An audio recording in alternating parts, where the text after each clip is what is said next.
everyone, my name is Beetle, and today we are going to be making a character with Daggerheart, which is Critical Role's new system for TTRPGs. It's a D&D-esque system. It's basically D&D, but like they've modified it. It's really cool, and we will be running a Daggerheart campaign at some point. We're going to do Season 2 of Fameir first, and then after Season 2 we're going to run a Daggerheart campaign, and then after, I don't know, we'll come back to Fameir. Fameir will not be done after 2 seasons,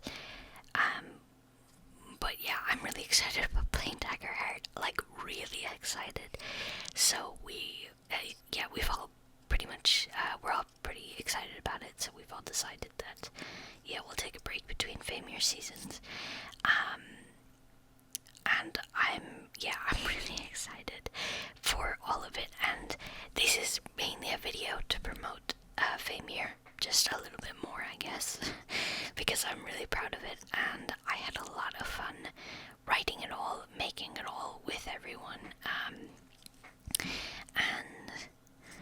yeah, I'm really proud of it, and I'm so excited for the rest of the story. It's gonna be a lot of fun. It's gonna be really good. I mean, like, when I tell you I have cooked, okay? And it's not all just on me. This is a collaborative storytelling game. So actually, most of my ideas came from the other players. One player specifically, won't mention who to not give away, big parts of the story, but I mean, I'm excited. I'm really excited for the things we have planned for Season 2, and I'm excited for all of the little reveals, and I'm so excited for a specific combat that is coming up. I will just give the hint that it is going to be within the first 2 episodes, and it is with a person who they have known about for a little while. They are perhaps a person that they'll be very excited to face off against, and yeah, I'm really excited for how that's going to play out, especially with what I have planned for after that. I'm really excited about it. I think it's a lot of fun. Obviously, this was completely on me. I messed up my audio settings. So for the first 4 episodes of Fameir, my mic was too loud and everyone else was way too quiet. So I had to, bass boost, I guess, everyone else's audio. The issue with that was that when I did that, you could hear me breathing, and I have social anxiety. When I'm scared, which is anytime I'm talking to someone, I start to basically be on the verge of a panic attack. I start breathing heavy, and I got over it about 4 episodes in, but yeah, those first 2 episodes, my breathing was rough, so I had to add like a noise diffusion thing, I can't remember what it's called, to try and block out any noise other than the people talking, and that made the audio a bit fucked, to put it bluntly, but it was like literally the best I could do. Otherwise you would have to hear me breathing, and it was just, it sucked. But after episode 4, the audio is fixed, so 5, 6, and 7, the audio is great, which is, to be honest, great, because 5 and 7 are the 2 longest episodes by far. All of the episodes are like an hour and 40 minutes, except episode 5, which is like 2 hours, 2.5 hours long. I think, if I'm remembering correctly, episode 7 is 3.5 hours long, which makes sense. It's the final.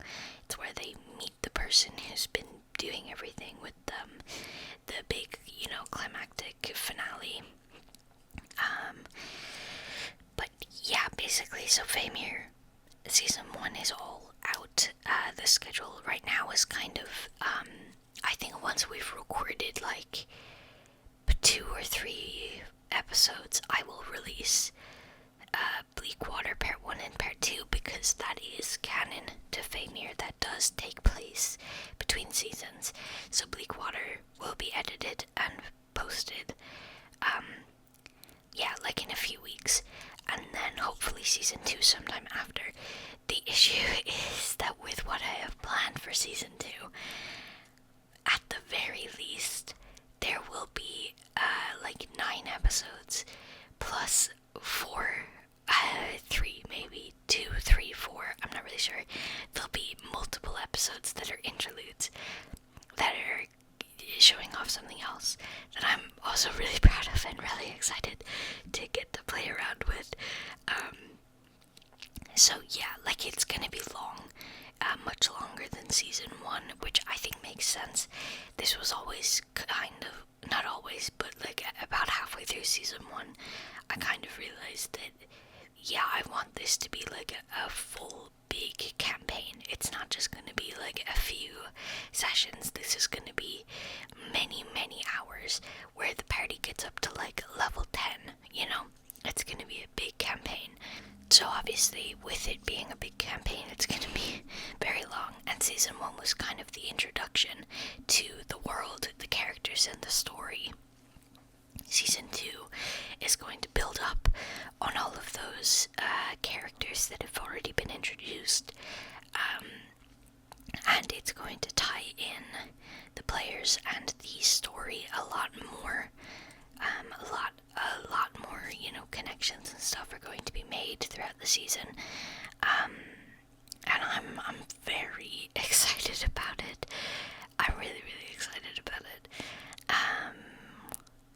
Yeah, I feel like that's all I had to say about Fameir. So yeah, it's on YouTube and Spotify if you want to watch it. Then yeah, we'll do the Bleakwater campaign, then season 2. After season 2, we will do a Daggerheart campaign. I'm not sure how that's gonna go. If we're going to only do a shorter series, or maybe if it'll be a huge campaign as well.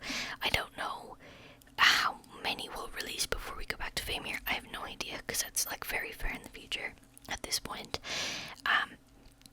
But yeah, after season 2 of Fameir, we will be releasing a Daggerheart campaign, and then we will go back to Fameir at some point. Fameir is not going to be done after season 2. I don't even know.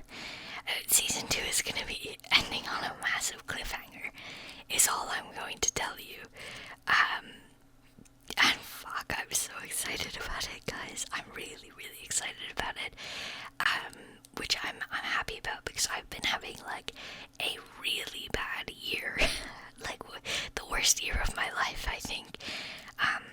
Everything that could possibly go wrong has been going wrong, and I really mean that, in big and small ways. It's been an awful year, and even more fun, it's only gonna get worse. Yeah, it's only gonna get worse, and it's only gonna get much, much more worse. That's not me being pessimistic, it's just a fact. It's gonna get worse, and I'm not looking forward to that, but I am looking forward to having Fameir and the D&D and all of the guys that I play with, having that be a little break, because I love writing, and it's so hard for me to write things to completion, I guess. I love writing books, I love writing movie scripts, TV scripts, video game scripts. I never get to the end of them, which is an issue, because then I can never share them with people, right? It sucks, because I don't want anything out of it, but I want to show people what I make. And with Dungeons & Dragons, I can do that. So I'm very happy with that, about that, because I have the whole story in my head, but actually sitting down and writing it, I don't have to do that all at once. We start playing before I've finished writing the entire story. I know what happens, but I haven't written it yet. Not that you really need to write much for D&D, but I'm glad that I have that as a little break, and I'm really proud of it, and I'm glad it's finally out. Sorry that it took so long, my life went to shit. So, but anyways, now let's talk about my next new session, which is Daggerheart. So I don't really watch Critical Role. I watched Age of Umbra, their Age of Umbra campaign. And when I say I watched it, I mean I watched it 2 days ago. Started it, finished it yesterday, I think. Yeah, it was great. Loved it. Kind of too long for my attention span is the issue. I don't really remember most of it, so I think I'll have to go back and watch it in like chunks. My issue is that every episode is like 4 hours long, and that's so much time to sit with a story and try to remember it afterwards. So I think I'll watch like the bit before the break, and then whenever I'm feeling up to it and have I digested everything that was in that, I'll continue, I think is what I'll do. But anyway, I saw their Age of Umbra campaign, loved it, absolutely love the way the Daggerheart runs. It is so much fun. It's just so much, I don't want to say it's better than D&D, but like it is, at least for me.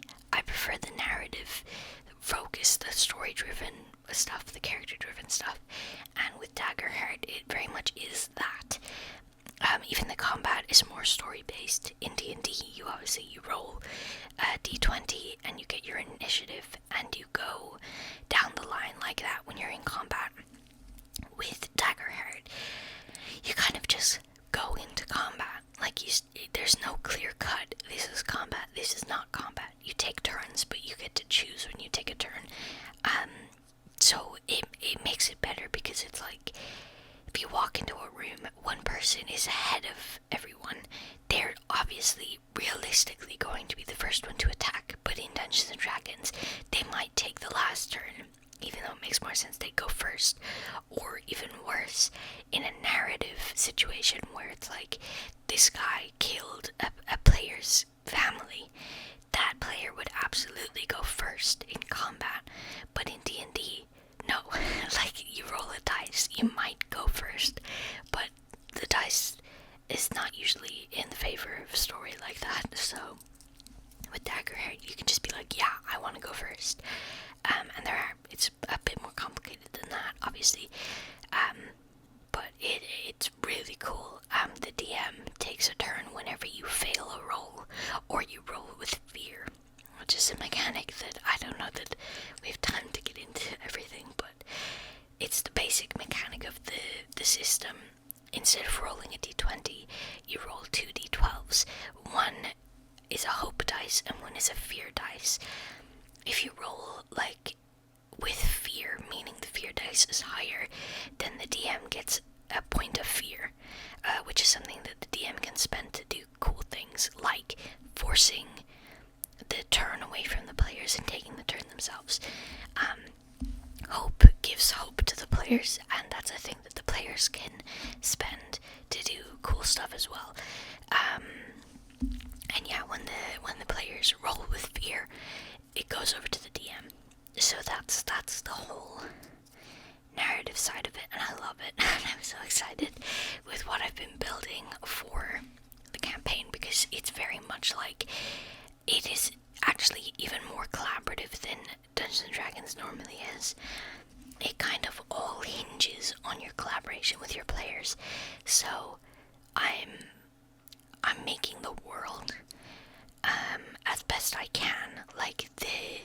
I'm making the world, but I can't start writing a story or anything until we know what the players are up to. Obviously I have like the inciting incident and what like the general thing would be, but I can't write in different things without knowing what they want to do, because that's a good thing about Daggerheart as well, is that when you're creating your character, you get to place something in the world, like on the map, which is very fun, and I'm waiting for my players to do that once we have our session 0, before I start making anything, because I want to include the stuff that they come up with. But all of that to say, I'm making a character in Daggerheart because I'm very much, I learn and understand by doing, and I can read the the same thing over and over again, but if I never actually do the instructions, I'm never going to understand them. Or at least not fully. And if I can't understand them fully, then how the hell am I meant to teach my players? And how the hell am I meant to expect them to understand something I don't understand? So I'm making a character with the Daggerheart system, so that I understand it fully, so that when it comes time to teach everyone, I can do that. So yeah, we're making a character, and I will be chewing gum, but I'm a bit iffy about it, but I'll get over it. It's fine. I'm bad with breathing control, and when I'm eating, I think that'll be worse. I know that I've done this once before, and when I was doing it, it got better as I went, but I don't know. I'm so sorry. But yeah, that's what we're doing. And is that everything? Oh, I won't be. The one issue with doing this is that I don't have the time to sit down and read for a whole campaign. I'm not going to be running, and I'm not going to spoil the campaign that I want to run, that I'm making myself. So I'm kind of making a character that just exists. Like, they're not really going to be from a specific place. I guess I could set them in Fameir, but Fameir is not a unique fantasy world. It doesn't have unique mechanics or anything, so I'm not really sure how I would do that. So the character is going to be a bit shallow, because I can't do stuff like ask another player questions about our character's relationships, and I can't place things in the world. But other than those few things, which are my favorite things about the character creation, unfortunately, but aside from those two things, I can do the rest, so we're gonna do that. And we're just gonna start. So, we're doing class first. Because the way this works is you,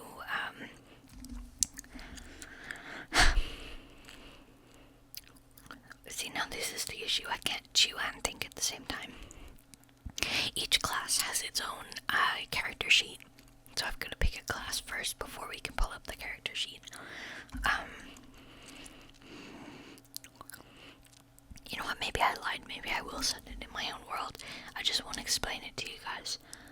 I will, though, explain this. So the way that this works, it's really cool to me. So, obviously, Sorcerer is made up of these two magic, or like, domains, that's what they're called. Sorcerer is part of these two domains. They share one domain with Rogue, and one domain with Druid, and,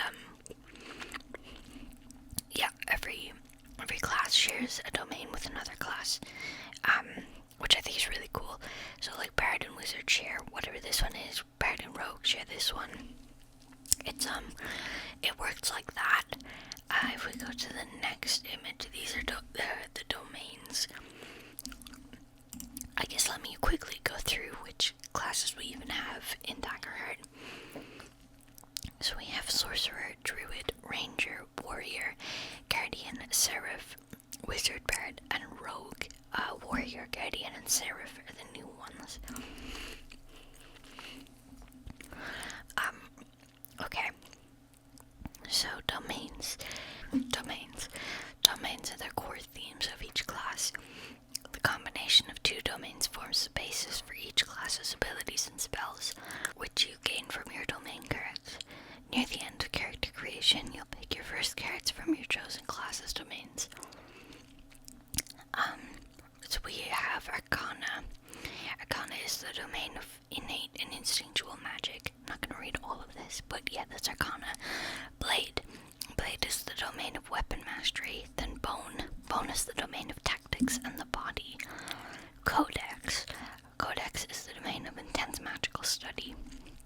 Grace. Grace is the domain of charisma. Midnight. Midnight is the domain of shadows and secrecy. Sage. Sage is the domain of the natural world. Splendor is the domain of life, and valor is the domain of protection. So this is something cool that I'm maybe not capable of doing yet, but I would love to learn. Because of the way this works, you can create your own classes, basically. You would have to do a lot of research. This isn't like there's nothing set up to do it. But you could take, like, what is it? You could take Bone and Grace. I'm not sure what you could make, but you could make something. It's very cool to me. Yeah, you could take, like, this. You could take Life and Bone. Life and Bone would be cool. But anyway, that's a whole other thing. That's like homebrewing and stuff. These are the classes that we'll be picking from. So first we have Bard.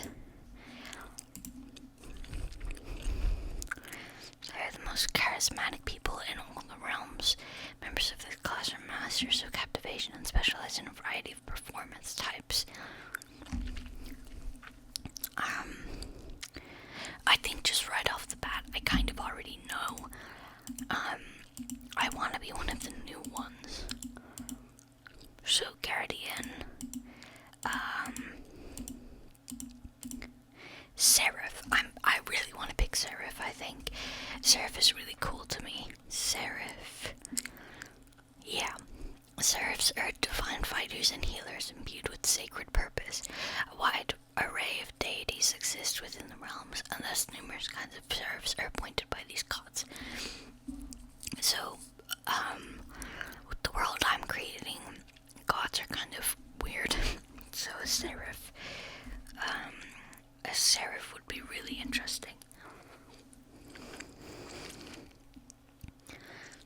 Okay, yeah. I am actually going to go with Seraph, and I'm going to go with Winged Sentinel because I've watched someone play Divine Wielder. So Winged Sentinel, play the Winged Sentinel if you want to take flight and strike crushing blows from the sky. Wings of light, you can fly. Okay.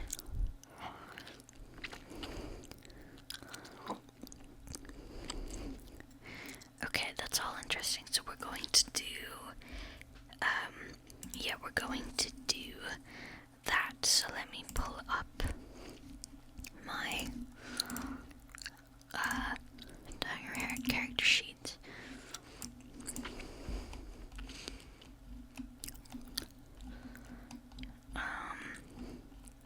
Guardian, Ranger again, Rogue, Seraph, here we go.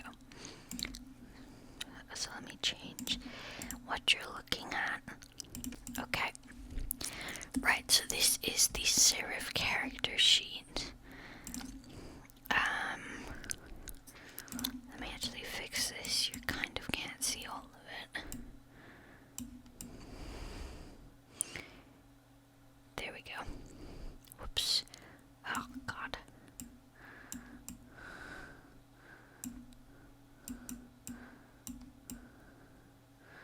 There we go. Okay. So Seraph, we have Splendor and Valor. Right, we have all of this, which is a lot. As a Seraph, you've taken a vow to a god who helps you channel secret power. Okay.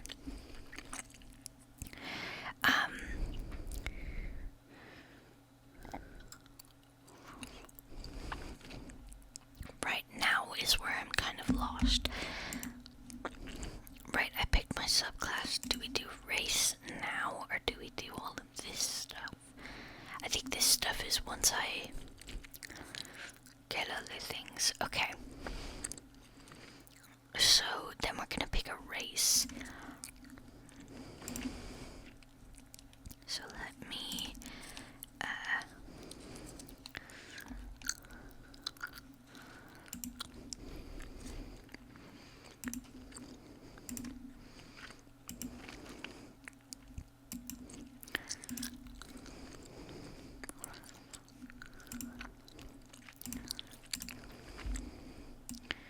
okay.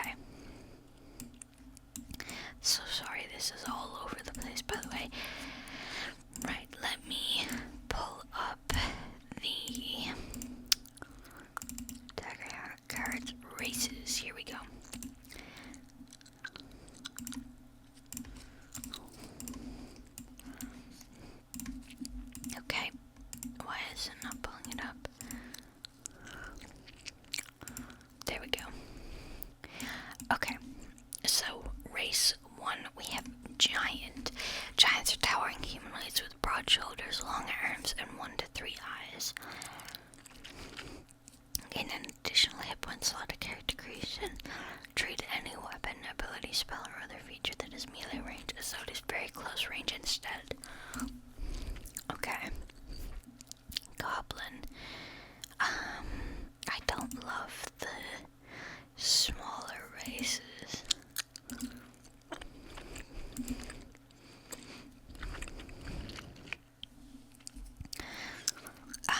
So the Clanks and the animal people are they're also kind of strange in the world I'm creating, so do I want to be one?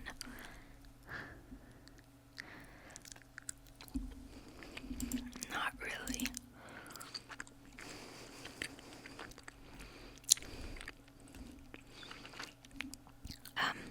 Clank Serve wouldn't really make sense.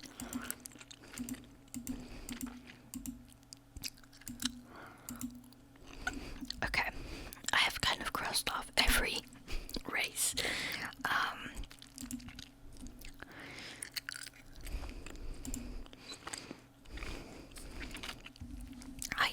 I like fawn, I think. So fawns resemble humanoid goats with curving horns, square pupils, and cloven hooves. Caprine leap. You can leap anywhere within close range as though you were using normal movement, allowing you to vault obstacles, jump across gaps, or scale barriers with ease. Kick. When you succeed on an attack against a target within melee range, you can mark a stress to kick yourself off of them, dealing an extra 2d6 damage and knocking back either yourself or the target to very close range. Okay. I'm gonna go with fawn, so let's come here.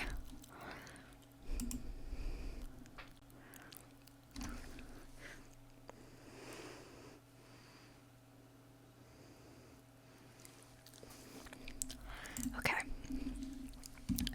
So we're a fawn now. Let me make sure to do this. Okay, we're a fawn. Put that there. Oh, actually, I guess the full thing will be something born fawn. Something born fawn. It's like highborn, lowerborn, lowborn, blah blah blah. Okay, subclass is winged. What is it? Let me have a look. Noise. Okay. Winged sentinel. Winged sentinel. Okay, I don't know what we're gonna do for name and pronouns. Although we made a girl last time, so we'll do, you know what, I'm feeling a he, they. A he, they. There we go. Okay, and we're level 1. Because there's no point in making anything else. Okay. Name. Let me look at fancy name generator and pick the first. The first male satyr, is that what they're called? Okay, woodfancynamegenerator.com. Have one? No. Okay. Fantasy and folklore, maybe? Yes. Okay. Masculine names. Right, can't pronounce that.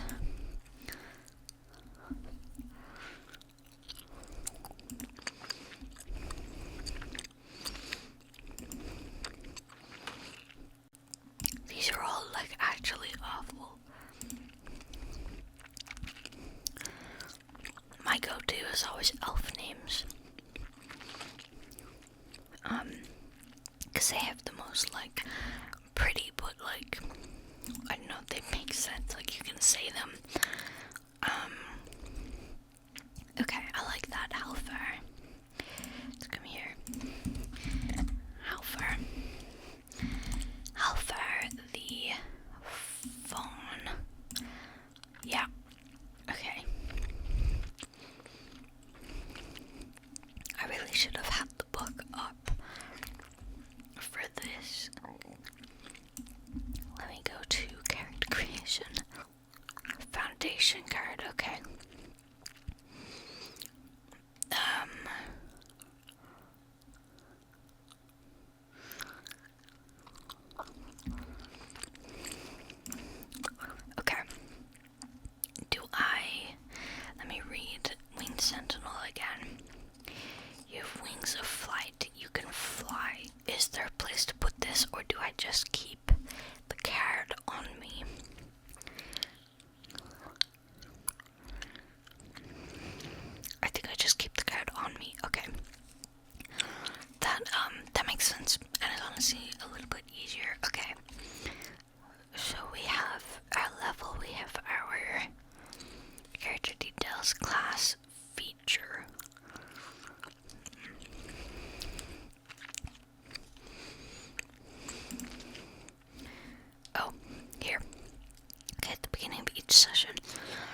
is equal to your subclass's spellcast trait and place them on the sheet in the space provided.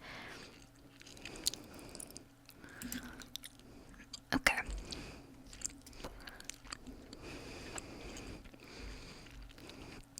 Right, I'll pretend I understand that.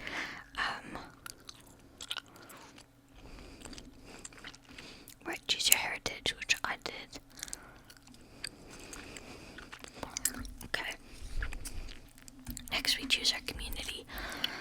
So let me pull up those cards, which I have, thank God. Okay. I was a bit worried there for a second that I might not have gotten them ready, but I did.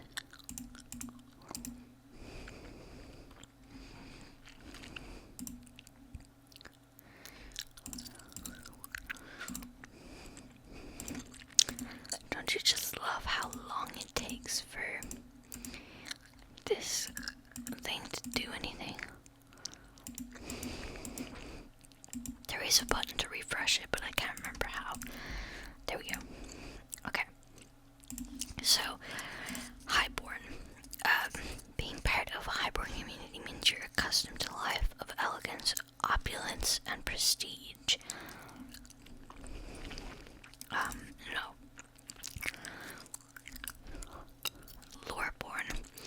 Being part of a Loreborn community means you're from a society that favors strong academic or political prowess. Orderborn. Okay, I think Orderborn, just reading it quickly, being part of an Orderborn community means you're from a collective that focuses on discipline or faith, and you uphold a set of principles that reflect your experience there. Dedicated, record 3 sayings or values your upbringing instilled in you. Once per rest, when you describe how you're embodying one of these principles through your current action, you can roll a d20 as your hope dice. Okay, that's insane. Yeah, we'll do that. That basically means I think you'll roll 1d12 and 1d20, and the d20 will be your hope dice. So we are an Orderborn fawn, because I think I want to lean more into the god stuff, because I guess without spoiling too much, in the Daggerheart world I'm writing, a lot of people either they see the gods as evil because of something that happened. So that's most people's opinions. A lot of people also just don't care. I think making a guy who cares and still believes in them is very interesting in this situation. Okay. Languages. Okay. You don't really get languages. Okay. Okay. Okay, give me a second. I'm gonna have to take this gum out so I can look at this properly, because this is where it gets a bit complicated. I just have to read so much for this, and I'd rather do it without gum in my mouth, but I will put it back in once I'm finished reading this. Okay. Assign character traits. Next, you will assign values to the character traits on your character sheet. These values reflect your natural or trained ability in each of the core 6 stats: agility, strength, finesse, instinct, presence, and knowledge. Each trait lists verbs such as sprint, leap, and maneuver that show the type of actions a character might perform that involve that trait. These are just inspiration. They shouldn't limit how each trait can be used. Okay. Agility, sprint, leap, maneuver. High agility means you're fast on your feet, nimble on difficult terrain, and you're quick to react to danger. You'll make an agility roll to scurry up a rope, sprint to cover, or bound from rooftop to rooftop. Strength, lift, smash, grapple. High strength means you're better at feats that test your physical prowess and stamina. You'll make a strength roll to break through a door, lift heavy objects, or hold your ground against a charging foe. Finesse, control, hide, tinker. High finesse means you're skilled at tasks that require accuracy, stealth, or the utmost control. You'll make a finesse roll to use fine tools, escape notice, or strike with precision. Instinct. Perceive, sense, navigate. High instinct means you have a key sense of your surroundings and natural intuition. You make an instinct roll to sense danger, notice details in the world around you, or track an elusive foe. Presence. Charm, perform, deceive. High presence means you have a strong force of personality and a facility for social situations. You'll make a presence roll to plead your case, intimidate a foe, or capture the knowledge of a crowd. Capture the attention of a crowd, sorry. Knowledge, recall, analyze, comprehend. High knowledge means you know information others don't and understand how to apply your mind through deduction and inference. You'll make a knowledge roll to interpret facts, see the patterns clearly, or remember important information. Okay, there we go. So those are the traits. Okay, so the modifiers are, okay, so instead of a big number, you just get modifiers, which I love. I'm so sick of the big numbers. I just want the little modifiers. Okay, so we have a +2, a +1, another +1. Okay, let me reread this. A +2, 2 +1s, 2 zeros, and a -1. Okay. And yeah, if we get rid of Orderborn, if we come down here, suggested traits: 0 agility, +2 strength, 0 finesse, +1 instinct, +1 presence, -1 knowledge. No, I don't love that. Okay. That's just a suggestion, you don't actually have to do that. So, I think instinct would be high. So instinct is going to be one of my +1s, and it's saying that I should take strength as a +2, so I'm assuming strength is very important. So I'm going to take it as a +1. So, I now have 2 zeros, a -1, and a +2. I think I like the idea of, instinct being a +2. I think presence would be a +1, because they've kind of got cult vibes with the whole still, like, believing in the God stuff. Let's do 0, let's do -1 agility, which is a bit silly, because I'm a ram, but to be honest, that probably makes up for it anyway. Okay.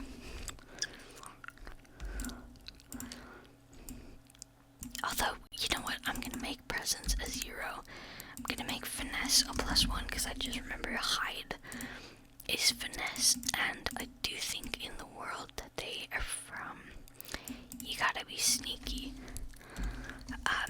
And I do think that they would have learned that, especially being one of the few who believes in the gods. Okay. Or sorry, not believes in them as in believes that they exist. Everyone knows they exist. Like believes that they're good.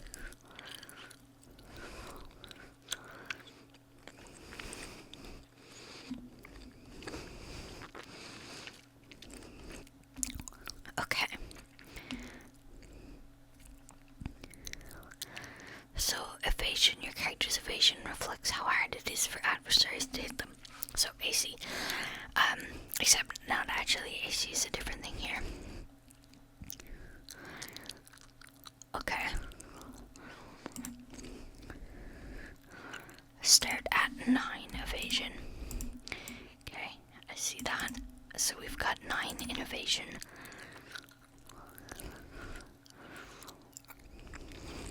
Okay.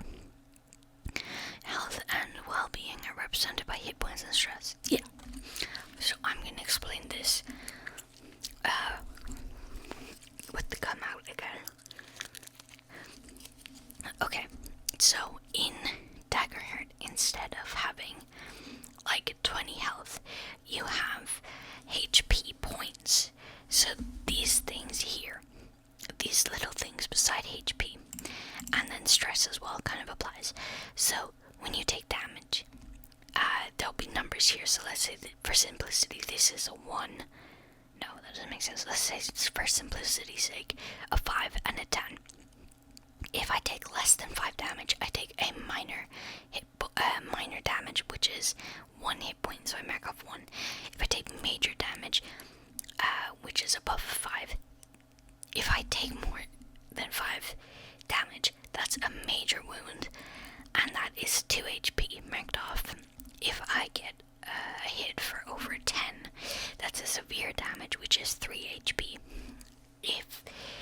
When you are hit, and let's say you have 2 armor points, you can use 1 armor to take it down a level. So let's say you were gonna have a severe damage, you can use 1 AC point to take it down to a major.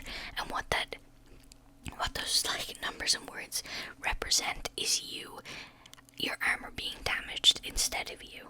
So you get hit and your armor takes a lot of the blow instead of your body. That's kind of how that works. Stress is like mental stuff. It's stuff that you can take to do things. Like, for example, I can take a stress to pick someone up when flying, I think. Okay. How do we calculate it?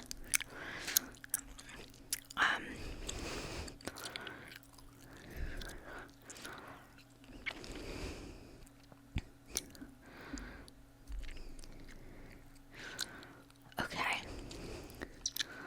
That is right. That's not what I got yet. Okay. I guess I need to do armor and stuff first. Okay.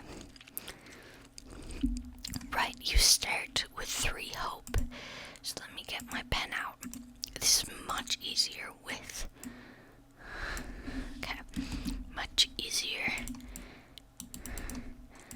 with like an actual pen and paper. Okay. So you start with 3 hope. Okay.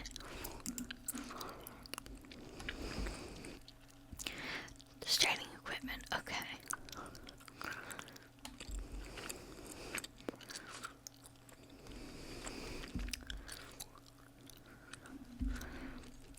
So this actually has suggested weapons and armor too, which I'm just gonna take the suggested, just for the sake of it.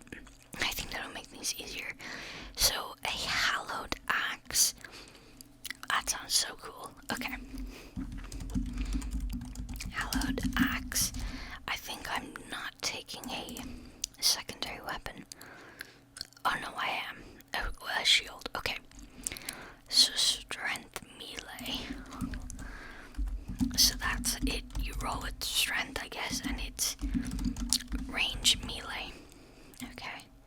Put that there. Damage dice is a d8 plus 1 mag. d8 plus 1 mag. I'm not sure what the magic. Magic. It's magic damage rather than physical damage. Okay.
stuff. Normally I would go through it, but also Hallowed Axe sounds really cool. Okay, suggested armor is chainmail armor. Okay, thresholds are 7 and 15.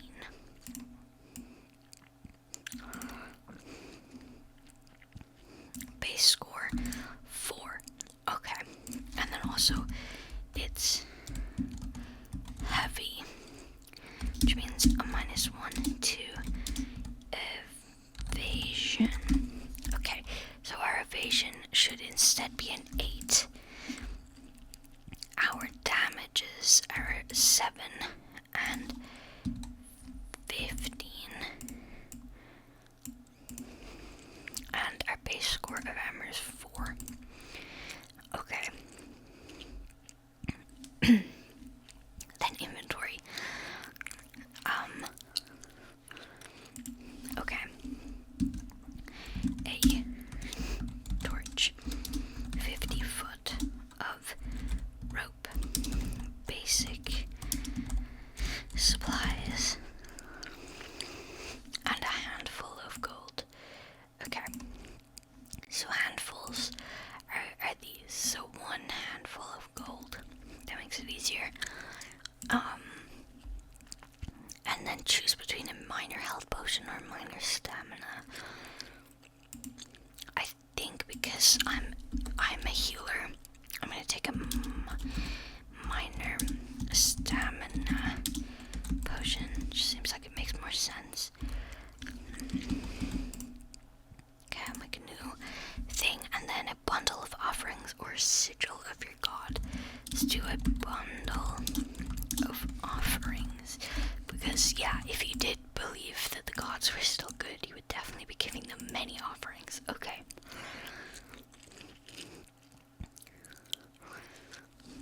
Okay, and then we've got character description, which I'm not gonna do. Okay, so we've got our armor and everything. We've got our starting equipment. Background, I'm not gonna do that. I guess, okay. Their background is that maybe they were... Okay, where do I put the background? I just come up with it. Okay, I'm gonna say that his background is that he was kind of raised to believe in the gods and everything, and then he was a worshipper. When the incident happened 2 years ago, he is so firmly inside the cult that he believes that what happened had nothing to do with the gods, and that it must be someone else doing it to them, and that like the gods are as much of a victim as he and everyone else are.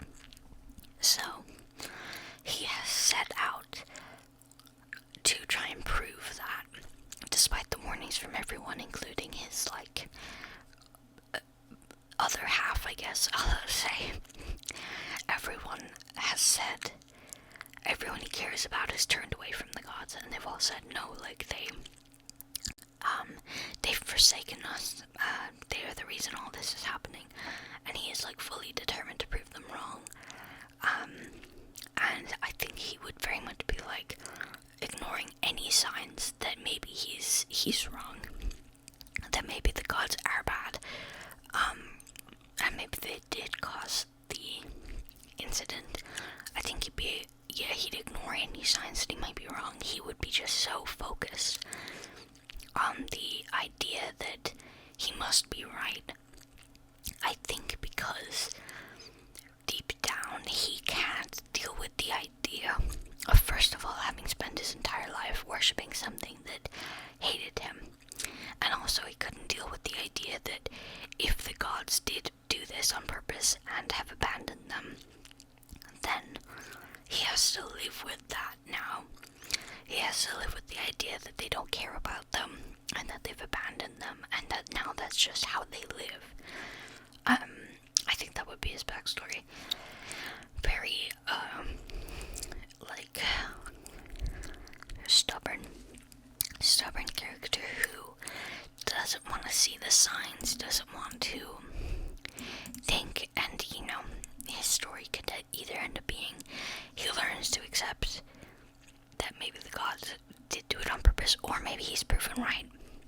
Maybe he's proven that, maybe he finds proof that the gods did not do it on purpose. That could be an interesting thing to explore in the story. So that's his backstory. Now we get to pick experiences, which I think are my favorite thing that they added. The way that experiences work is you, the player, come up with what it is. So, let me try and think, what experiences would he have had?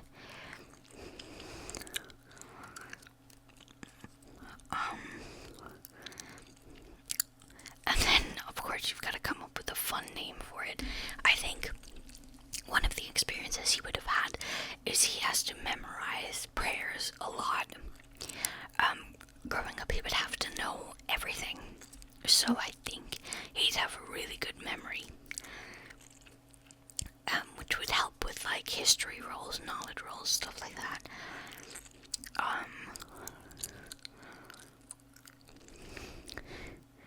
What would I even call that, though? God's favorite. That could be funny.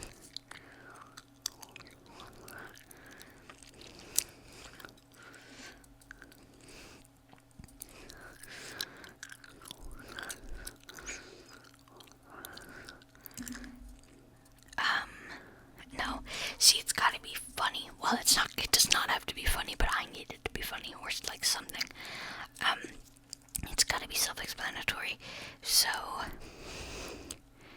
I don't know what God's favorite bookworm, maybe. Something like that. Let me see. Is there a word for someone?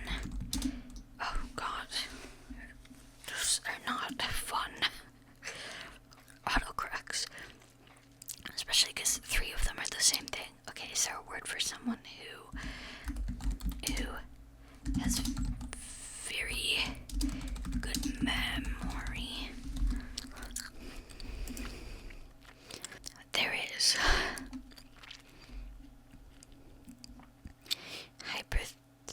Hyperthymesia.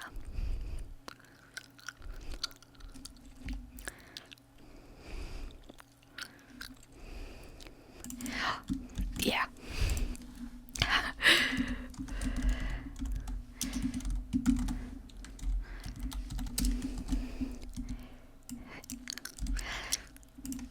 God's favorite, hyperthymeisiac, meaning he's really good at remembering things, specifically like prayers and stuff, but they're hyperthymeisiac. That's funny. Okay, God's favorite hyperthymeisiac. Okay. What else would he have?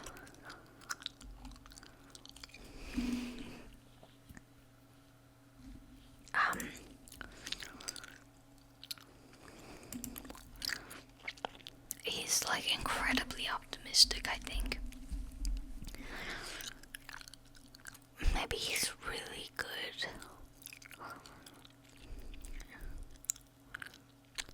They're probably fast. Just because the kind of what I'm imagining is they grew up in basically what is a massive church castle type thing. Like a big healer's, like, church, I guess. Like a healing hospital, I guess. So, they would, well, that's what all hospitals are. Like a god hospital. I don't know, those fantasy god hospitals.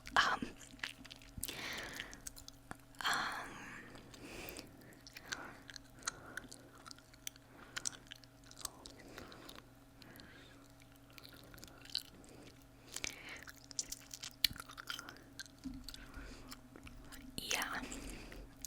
So he'd be really good at, like,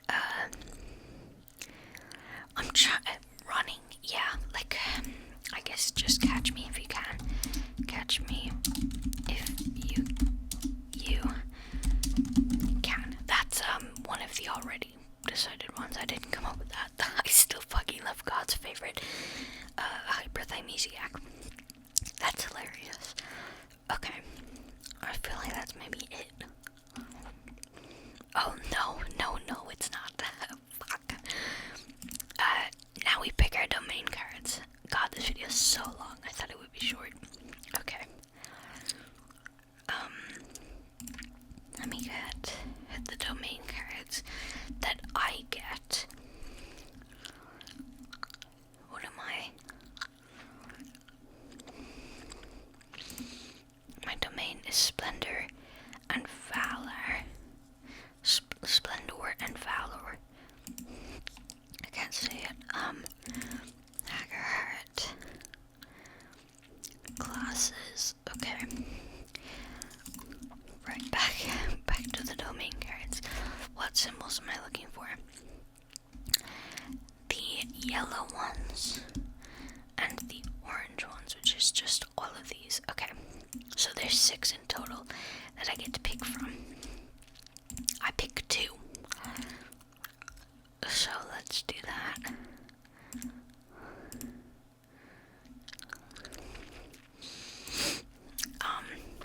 And once again, this thing does not want to show me what I need.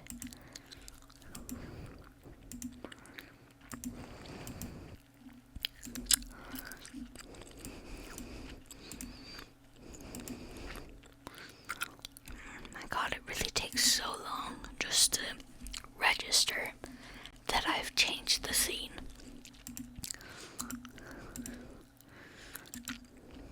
I'm just making a new one, whatever. Remove that, add a new window capture. Capture this PNG, please. There we go. Okay. So first we have Bolt Beacon. This has a whole thing that I'm not gonna get into. So we're just picking 2, and I'm not gonna get into what this means. This means it's a first level Splendor card, I think. So, a spell, Bolt Beacon. Make a spellcast roll against a target within fire range. On success, spend a hope to send a bolt of shimmering light towards them, dealing a d8 plus 2 magic damage using your proficiency. The target becomes temporarily vulnerable and glows brightly until this condition is cleared. Mending Touch. You lay your hands upon a creature and channel healing magic to close their wounds. When you can take a few minutes to focus on the target you're helping, you can spend 2 hopes to clear a hit point or stress from them. Okay. Reassurance. Once per rest after an ally attempts an action roll, but before the consequences take place. Okay, I like this one. You can offer assistance or words of support when you do. Your ally can re-roll their dice. I like that. Take reassurance, I think. Whoa. Damn, okay. Bare bones. When you choose not to equip armor, I'm not going to do that. If a base armor score of 3 plus your strength, I'm not going to do that.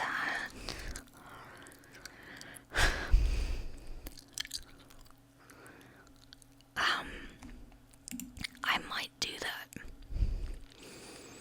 That's better than what I have. Okay, I'll take bare bones and reassurance. Taking bare bones for no reason other than the stats, obviously. Okay, bare bones and reassurance. So my abilities are once per rest after an ally attempts an action roll, but before the consequences take place, you can offer assistance or words of support. When you do, your ally can re-roll their dice. And when you choose not to equip armor, you have a base armor of 3 plus your strength, and use the following as your base damage thresholds. The other 2 are very boring, so 9 and 19 are my damage thresholds. That is still my armor, but actually my evasion goes back to 9, and I'm not wearing any armor, so let me get rid of that. Okay. Damn. And I do believe that is everything. Let me double check. Next, you need to do your connections, which I can't do because I don't have any people here. Let me make sure we've got all of that done.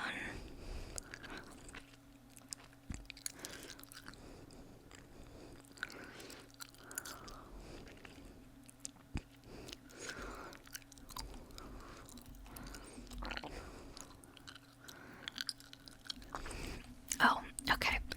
And then also, just with this, you can like circle the ones that you like. Let me zoom in a little bit for you guys. Okay, you can like circle the ones that you like here. So clothes that are glowing, rippling, ornate, tight, modest, strange, natural. I think modest he'd probably turn into a word I can't say by the end of it, but modest at the start because he is stupid. Okay, modest. Not that. I just always go straight for stupid. Obviously, I didn't mean that. Being modest is stupid. Okay.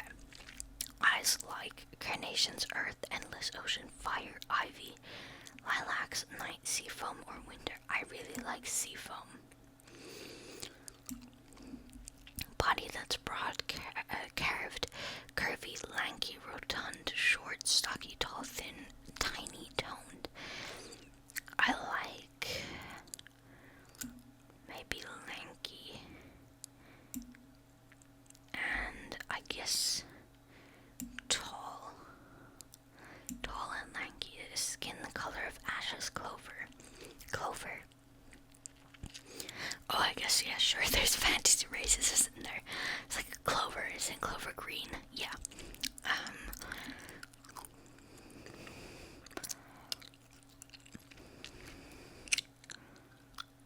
I like obsidian. I think that's kind of cool. Obsidian's like a very dark black / purple. Attitude like a priest. I mean, that is what he is. Okay. Which god did you devote yourself to? What incredible feat did they perform for you in a moment of desperation? I'm actually going to answer that. I'm going to spoil the name of one of the gods. I think he probably likes this one because her name is the prettiest. The Great Lady Didani, who is a war god, like the goddess of battle. What did she do? She saved his father in battle. Sure. How did your appearance change after taking your oath? I think he took his oath at a very young age. So I actually don't think it did. I think when he breaks his oath. Would he break his oath? I guess his oath is to heal people. You know, he probably grew his hair out, maybe. He grew out his hair. I just realized, yeah, his oath wouldn't be anything to do with the gods. It would be to save people and take care of them. So even if his character arc is to denounce the gods, he would still, continue to take his oath, I guess. In what way do you communicate with your god? I guess going based off of before the incident happened. He talks to the ocean, I think.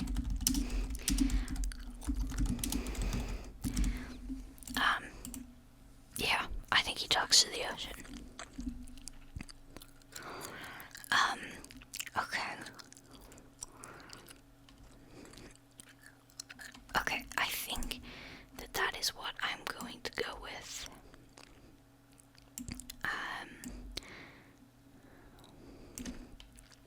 I think that's it. That's my character.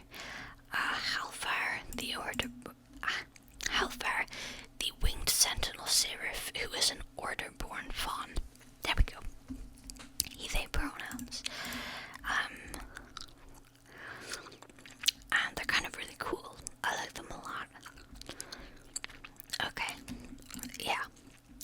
has lost all of its flavor, in case you were wondering.